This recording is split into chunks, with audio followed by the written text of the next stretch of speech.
नमस्कार दर्शक बंधु मो विश्वनाथ आपन को स्वागत करछि मो मस्त वीडियो चैनल रे। तो आज गोटे मस्त वीडियो नहीं आसी तो आपण मैंने निश्चित भाव में वीडियो को मन दी शुणवे। एक भल कहानी जोटा आप शुणिले खुशी लगी पारे। गोटे देश रे गोटे राजा रोते सैन्यगण बहुत रोते हेले से राजा दिने देहांत है। एक पुत्र थाए कि से पुत्रटी शिक्षित नुहति अशिक्षित। तो राजा पुओ बोली से निजे निजे को बहुत गर्व मन करे। से चाहे मुझे राज्यर राजा हेले मुझे सबू जनसाधारण लोक मानू अत्याचार करी कहीं ताकू सेटा भल लगे। से ही राज्यसभा मझे सेनापति एक मात्र पुओटे थाए। तार आशा थाए जे मो बड़ हेले जनसेवा करी। तो ये भितर राजा देहांत होला परे कौन है तो राजा शुद्धिक्रिया काम सरला एवं सबू काम सरला परे समस्ते जेजा घर को फेरी आसले मन दुखरे। राजा तो चलीगले आमे कौन बा करि परिबा सबू से समय हाथ कथा। तो एमती किछि दिन गड़ीगला। हठात दिने राजा पुओ मन विचारिला कहला जे मु तो भाभी जो कथा सब निश्चित भाव में करने पड़ो ना जेहेतु मो पिताश्री चली जाइछंती तो मुई राज्यसभा राजा ही हेबी। तो एबेटू शासन आरंभ करने दरकार।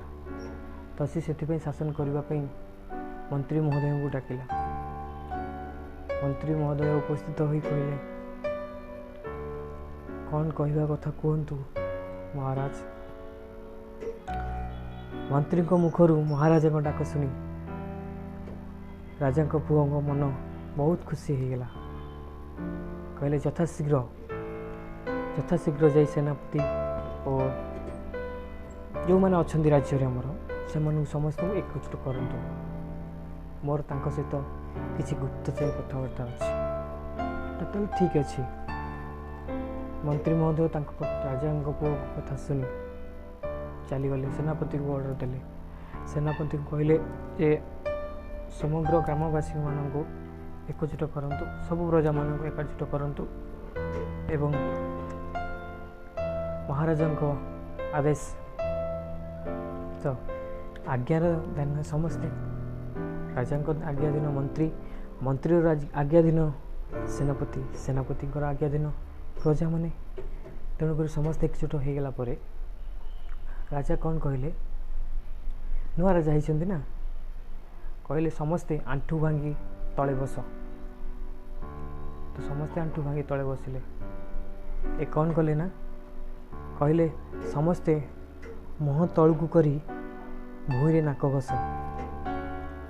देखंतु दर्शक बंधु किपरि हेउछि घटना। गोटे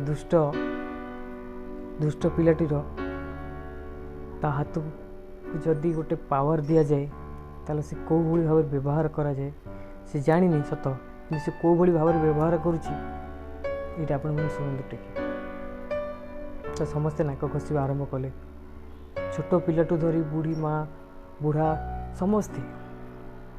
तो नाक घसी सारा पर समस्ते उठिले कहले महाराजा को कहले महाराज आमर की दोष अच्छी आमठू ये कठिन परीक्षा नौ कौन पे ना मो पिताश्री चलीगला पर मु सबुबले खुशी रे थिली।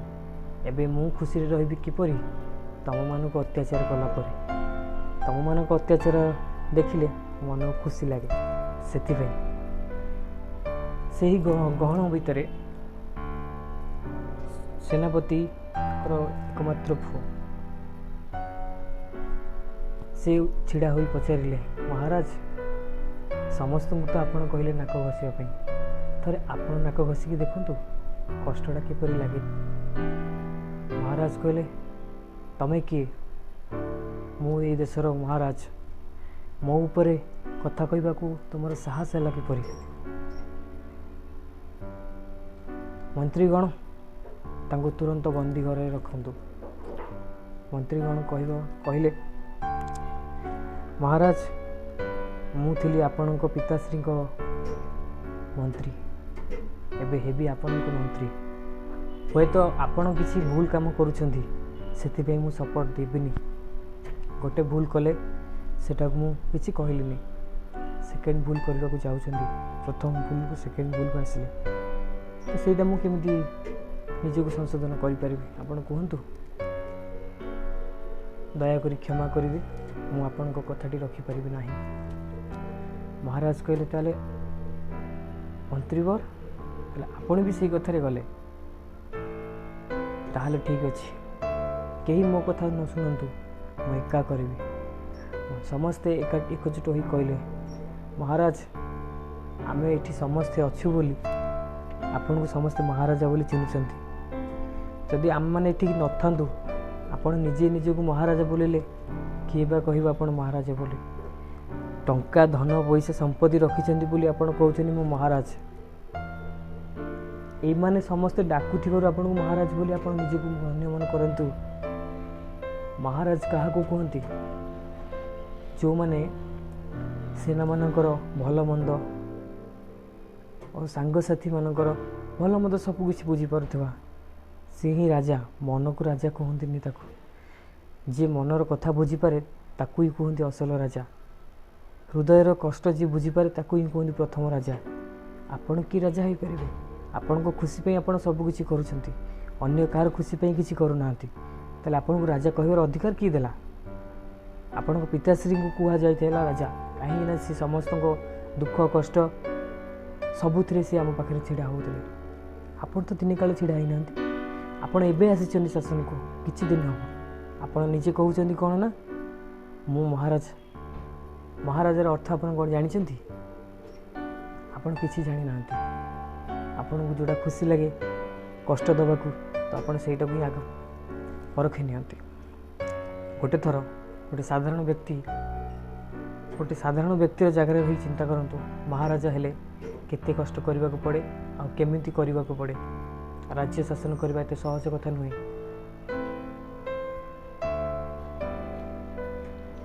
ତ ଦର୍ଶକ ବନ୍ଧୁ, ମୁଁ ଏଇ ବିଷୟରେ କହିଲି, ତ ମୁଁ ଯାହା ବି କିଛି ଆସିଲା ଗୋଟେ ଗଳ୍ପ ମାଧ୍ୟମରେ ମୁଁ କହିଛି। ତ ଏଇଟା ଆପଣଙ୍କୁ କିପରି ଲାଗୁଛି ବାସ୍ ଆପଣ ହିଁ ବିଚାର କରିବେ। ମୁଁ ଆପଣଙ୍କୁ କିଛି ବି କହିବାର ନାହିଁ, ବାସ୍ ଏତିକି କହିବି, ଯଦି ବି ଭଲ ଲାଗିଥାଏ ନିଶ୍ଚିତ ଭାବରେ ସାଙ୍ଗମାନଙ୍କ ସହିତ ସେୟାର କରିବେ। ମୋ ଭିଡ଼ିଓକୁ ତ ଲାଇକ୍ କରିବେ କି ନ କରିବେ ସେଇଟା ଆପଣଙ୍କ ଉପରେ ନିର୍ଭର କରେ। କମେଣ୍ଟ ତ ବହୁତ ଦୂରର କଥା ଅଛି, ତ ଏବେ ମୁଁ ନୂଆ ଆରମ୍ଭ କରିଛି, ତ ସେ ଜିନିଷ ପ୍ରତି ମୋର ଆଶା ନାହିଁ। କିନ୍ତୁ ଆପଣମାନେ ବହୁତ ଭଲ ଭାବରେ ମୋ ଭିଡ଼ିଓଟି ହିଁ ଦେଖନ୍ତୁ। ଯଦି ଭଲ ଲାଗୁଥାଏ ନିଶ୍ଚିତ ଭାବରେ ଆପଣ ଦେଖିଲେ ମୁଁ ଜାଣିପାରିବି ଯେ ମୋ ଭିଡ଼ିଓଟି ଭଲ ଲାଗୁଛି। ମୁଁ ଆଗକୁ କିଛି ନୂଆ ଭିଡ଼ିଓ ବି କରିବାକୁ ଚେଷ୍ଟା କରିବି। ରହୁଛି, ଜୟ ଜଗନ୍ନାଥ, ନମସ୍କାର।